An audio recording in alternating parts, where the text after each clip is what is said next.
New Zealand's inequality debate is really an argument about where the binding constraint sits. Too little cash in poor households' pockets, too little early human capital investment, a wealth structure rigged toward housing owners, geographic concentration of disadvantage, or an unredressed colonial deficit. The competing camps are not mutually exclusive so much as rival theories of the lever that matters most, and they map cleanly onto the left/right divide over income transfers versus work first and structural versus symptomatic framings.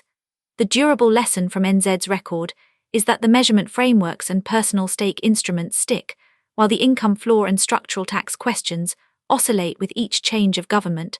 So the central judgment is which approach, if any, could break that churn cycle. Raise the income floor benefit adequacy, working for families' minimum wage. Poverty is first and foremost an income problem. Benefit-dependent and low-wage households simply lack enough money for basic needs after housing costs, so the fastest, most certain lever is to lift the floor directly through higher benefits, more generous and broader working for families, expanded Best Start, and a minimum wage pegged to the median. Its flagship moves are rebase main benefits to 80% of the minimum wage, or 50% of median household income, and index to wage growth rather than CPI. Extend working for families Best Start to the lowest income and beneficiary families currently excluded, removing the in-work distinction. Lift the minimum wage to 70% of the median wage and index it. Wind back benefit sanctions on parents of young children. The central tension, speed and certainty of poverty reduction versus fiscal cost, work incentive concerns, and the risk that transfers capitalize into rents in a supply-constrained market rather than reaching tenants. This has been partly tried. The measurement scaffolding working for families, Child Poverty Reduction Act targets is durable and on the books, but the actual income floor calibration oscillates. Labour lifted benefits and indexation toward wages. The 2023 coalition pivoted to work-first conditionality, rebates and CPI indexation. Per the tried index, this is measurement stuck. Outcome oscillates a framework more than a settled solution, with the adequacy question unresolved across governments. Its durability outlook is rated likely contested. Early childhood and universal service investment as equalizer. The highest return, most defensible lever is to break intergenerational reproduction of poverty through universal high-quality early childhood education and uplifted public services, schools, health in high deprivation areas, targeted by deprivation index rather than ethnicity to widen the political coalition. Its flagship moves are free, high-quality ECE from 18 months in decile, 1-4 areas with funded transport, expand family start home visiting to all first-time parents in high deprivation areas, substantial per-pupil funding uplift, e.g. plus 40% for high deprivation schools, expand free trades and vocational pathways targeting NEET youth. The central tension, returns are real but arrive in 15-20 years, while political cycles run 3 years. The voters who fund it are not the ones who see the payoff, and ECE delivery is gated by a scarce, underpaid teaching workforce. This has been partly tried.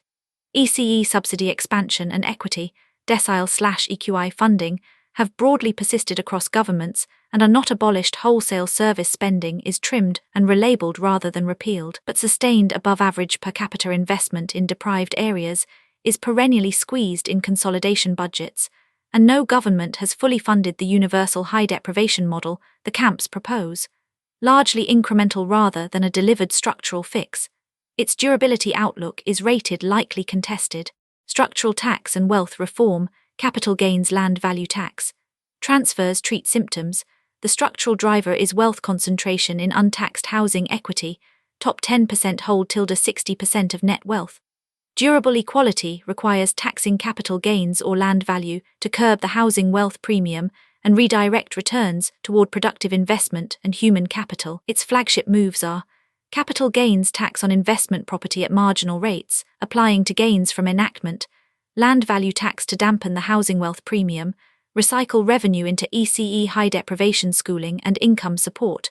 The central tension, it targets the actual structural driver of wealth inequality, but creates a large, organized, asset-owning losers block and transition, risks exactly the configuration that mobilizes reversal while delivering only a diffuse public good with no defending constituency.